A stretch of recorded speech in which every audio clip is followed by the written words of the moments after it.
Ma'am, step away from the rake hands where I can see them.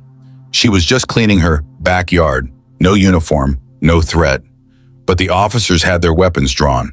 Then came the sound gravel. Crunching behind them, a black SUV pulled in slow. The officers turned and went pale. She never said a word.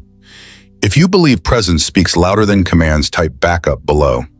It was a quiet Sunday afternoon. Birds chirping, wind light, sky clear. The kind of day that invited simple activities. Yard work reading the peaceful maintenance of a life deliberately kept uncomplicated. In a modest house at the edge of town, she was in the backyard with gloves on, pulling leaves from under a stone bench. Her movements were patient, no rush. The rake leaned against the fence. She wore sweatpants, boots, and a faded t-shirt with no logos. The house was unremarkable, single-story, well-maintained, but not ostentatious. The kind of property that suggested someone who valued privacy over presentation. Her yard work was methodical, thorough. Someone accustomed to completing tasks correctly rather than quickly. At 1:43 p.m., 2 local officers received a call. Suspicious activity, possible weapons stockpile. Corner house tall woman doesn't talk to anyone. The call had come from a neighbor whose curiosity exceeded their discretion. Small town suspicion focused on someone who maintained privacy in a community where everyone was expected to participate in social networks. They pulled up with tires crunching the edge of her gravel driveway. Officer Daniels and Officer Morrison represented typical local law enforcement, experienced with domestic disputes and traffic violations, but unprepared for situations that exceeded normal community policing. She didn't look up when they stepped through the open gate. Her focus remained on her work. Not dismissive, just concentrated on completing the task at hand. "Ma'am, do you live here?" the younger officer asked. She nodded once, not speaking. The response was minimal but sufficient, acknowledgement without elaboration. "We got a call. We're going to need you to come with us while we investigate." Standard procedure for suspicious activity reports. "Secure the individual while conducting a premises search." She raised an eyebrow but didn't move. The expression suggested mild surprise at their request rather than resistance to their authority. "Ma'am," the older officer added, hand drifting to his holster, "step away from the rake hands where I can see them." Officer Morrison had interpreted her silence as potential non-compliance. The rake had become a perceived weapon rather than a gardening tool. She stood fully upright now, calm, silent. Her movement was unhurried, deliberate, no indication of threat or agitation. She didn't reach for anything, didn't flinch, just looked at them. The eye contact was steady, assessing, someone evaluating a situation rather than responding defensively to authority. The older officer took a step forward. "I said now." Then came the sound grrrk of heavy tires rolling on gravel behind them. A black SUV pulled in slowly, headlights off. No sirens, no logos. The vehicle was official but unidentified. Government transportation that suggested federal rather than local jurisdiction. The officers turned. The back door of the SUV opened. Out stepped a man in a sharp black uniform. No visible badge, just a silver pin shaped like a falcon. His appearance was professional, authoritative, someone whose presence immediately shifted the dynamic of the situation. He looked at the 2 officers like they weren't even there. Then he walked toward the woman. "Commander, we've been trying to reach you." The address was respectful, professional, recognition of rank that transcended her civilian appearance. She gave him a small nod. "I wasn't hiding," she said simply. Her first words were matter of fact. Someone who'd been available but not actively participating in whatever systems had been trying to locate her. The man turned to the officers. "These 2 bothering you?" She looked at them, then shook her head. "They're just doing their job badly." The assessment was accurate but not hostile. Recognition of their mistake without personal animosity. The man didn't smile. He just stepped and past them, opened the SUV's back door again, and said, "We need you. It's active." The message was urgent, coded, information that carried meaning for her but remained opaque to the local officers. She took off her gloves, placed them on the bench, and climbed into the vehicle without another word. Her departure was immediate, efficient, someone transitioning instantly from civilian mode to operational readiness. The SUV rolled away, silent, steady, gone. The 2 officers didn't move for 30 seconds. Did she say "Commander," the younger one whispered. The older officer didn't answer.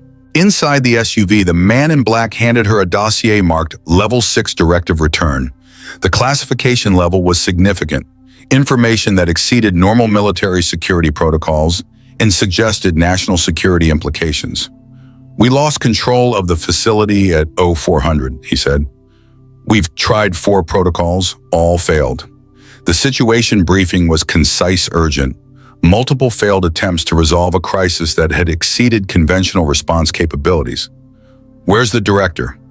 "Gone dark." Last words out of the building were, "Echo override failed." The communication loss was ominous. Senior personnel disappearing during crisis situations suggested threats that exceeded normal operational parameters. She scanned the document in 30 seconds, then closed it. "You brought the wrong team." Her assessment was immediate, definitive. Analysis that revealed fundamental misunderstanding of the situation requiring her intervention. "That's why we're here." At Joint Operations Command, tension crackled like electricity. The facility hummed with controlled urgency. Personnel moving with purpose while managing stress levels that suggested ongoing crisis conditions. "Aide, ma'am, you can't be in here. This briefing is standard security protocol for unauthorized personnel entering classified operational areas." Colonel Ramirez looked up. His eyes went wide. Recognition that transcended normal introduction procedures. Someone whose presence immediately changed his understanding of the situation. "Let her through." "Sir, I don't..." "Let her through." The authority in his voice was absolute, overriding normal security procedures through recognition of someone whose clearance exceeded standard protocols. Then to the others, "Clear the room. Everyone below Tier 4 out. Now." Security classification that restricted access to only the highest level personnel, information that required protection beyond normal operational security. She walked to the center table, opened the dossier again, and pointed at a section. "You're reading the shutdown key backwards. The last 4 digits aren't code, they're a date." Her analysis was immediate, transformative. Complex technical problems that had stymied multiple teams were resolved through recognition that only she possessed. Silence. A stunned analyst mumbled, "She cracked it in one look." "Who is she?" a lieutenant asked. "She's the contingency plan," Ramirez said. "When plans A through D fail, you call E." The explanation revealed hierarchy of response options. Someone who existed outside normal operational structures, available only when conventional approaches proved inadequate. "E. Ainma." "Her name's not a letter," Ramirez said. "It's a warning." In less than 20 minutes, she took control of 3 satellite uplinks and reconfigured the perimeter firewall manually. Her technical expertise was comprehensive, immediate. Complex systems that required specialized training were being modified in real time through knowledge that exceeded current personnel capabilities. The operation resumed under her lead. No official rank, no radio chatter. She just pointed and things happened. Her authority was practical rather than ceremonial. Command that derived from competence rather than position in organizational hierarchy. The text followed. The colonel stood aside. Personnel who'd been struggling with technical challenges were now implementing solutions with precision that suggested complete understanding of systems they'd been unable to operate effectively. No one questioned her presence again, because sometimes authority came not from assignment, but from capability. Sometimes leadership emerged not through promotion, but through demonstrated ability to succeed where others had failed. And sometimes the most critical operations were conducted by people whose authority transcended every formal structure except their proven ability to solve problems that no one else could address. She'd walked into crisis and restored order through knowledge that existed nowhere except in her memory and experience. Technical expertise that bridged the gap between theoretical understanding and practical application. Command presence that transformed confusion into coordinated action. The contingency plan in human form. At 0300 the next day, she stepped out of a tactical van into fog and floodlights. The operation had continued through the night. Equipment staging and personnel coordination for a mission that required someone with her specific capabilities. The facility, a biointelligence site 60 miles west, locked down for 18 hours. The location was remote classified. Research operations that combined biological systems with intelligence gathering in ways that couldn't be publicly acknowledged. No one inside, no signals out. Complete communication blackout with a facility that contained personnel and equipment critical to national security operations. "You're going in alone?" the escort asked. Agent Stevens had coordinated similar operations, but never with solo entry into hostile or unknown conditions. "If I go in with someone, we'll argue. If I go in alone, it'll listen." Her explanation revealed understanding of the situation that went beyond standard tactical assessment, knowledge of how to interact with systems that others couldn't comprehend. She carried no weapon, just a small device strapped to her wrist, blinking blue. The equipment was minimal specialized. Technology that suggested her approach relied on communication rather than force. She entered the decon corridor, the door shut behind her. Standard containment protocol for biointelligence facilities, isolation procedures that protected both the facility and external environment from contamination. Cameras flickered. Inside the system, AI activated unrecognized clearance. Proceed to holding area. Automated security that challenged even her presence. Systems designed to restrict access to specifically authorized personnel. Override WRAITH 09R. Silence. Then override accepted. Welcome back, Director. The authentication was immediate, complete. Recognition that transcended current personnel records and acknowledged authority that predated existing protocols. 10 minutes later, all power inside the facility restored. Systems reset. Files stabilized. Her intervention had been swift, comprehensive. Technical problems that had resisted resolution for 18 hours were corrected through her direct interaction with facility systems. On the outer perimeter, Ramirez received a live feed. Her voice came through calm. "It's not compromised, it's lonely. You left it too long in the dark." The diagnosis was remarkable. Technical failure explained not through sabotage or system malfunction, but through inadequate maintenance of artificial intelligence that required regular interaction. "What do we do now?" he asked. "Bring coffee and someone who knows how to listen." Her solution was simple, practical. Technical systems that required human interaction rather than automated maintenance protocols. She exited the building with the same steady stride. Her departure was as unremarkable as her entry had been. Mission completed without drama or ceremony. The storm passed. The mission closed. Crisis resolution that restored normal operations without requiring extensive repair or replacement of compromised systems. On the tarmac, a young lieutenant approached her. "Ma'am, was this place really built for you?" Lieutenant Parker had observed the facility's response to her presence and recognized technology that seemed specifically designed for her interaction. "No," she said, "it was built because of what I did once. This is their way of remembering without putting my name on anything." The explanation revealed legacy systems that had been designed based on her previous contributions. Technology that incorporated her methods without officially acknowledging her role in its development. Because some innovations were too classified to attribute, some expertise was too valuable to document, and some people left impacts that shaped systems long after their official involvement had ended. The biointelligence facility existed because of techniques she'd developed. The AI systems responded to her because they'd been programmed using her protocols. The override codes worked because she'd created them years earlier as contingencies for situations exactly like this.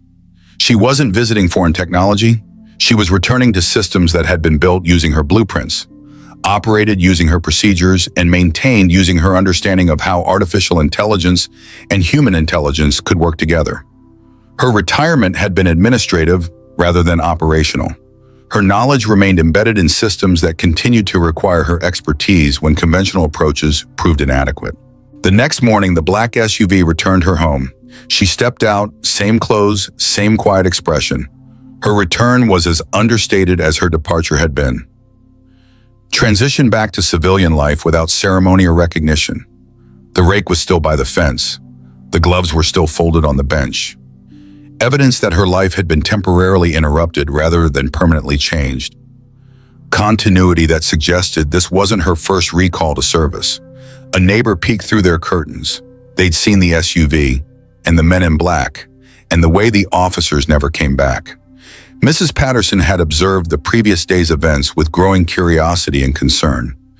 Someone whose suspicions had initiated police involvement, now witnessing federal-level attention to her quiet neighbor. Back inside, she poured a cup of coffee. Black, no sugar. She picked up a paperback she hadn't finished. Returned to routine activities that had been interrupted by operational requirements. Someone whose civilian interests were genuine rather than cover for ongoing activities. On the table lay a folded piece of paper left by the man in black. One sentence, "We'll try not to need you again." The message was professional courtesy, recognition that her availability was voluntary rather than compulsory.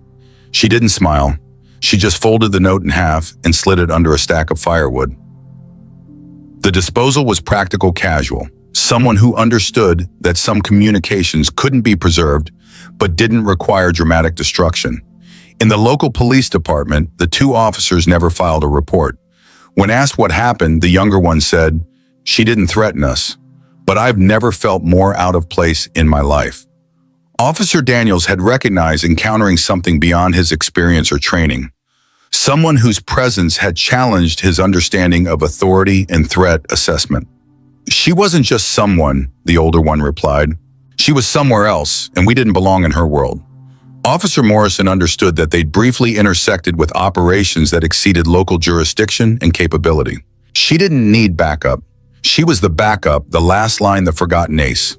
Subscribe for more stories where legends live quiet only on Steel Heart Stories.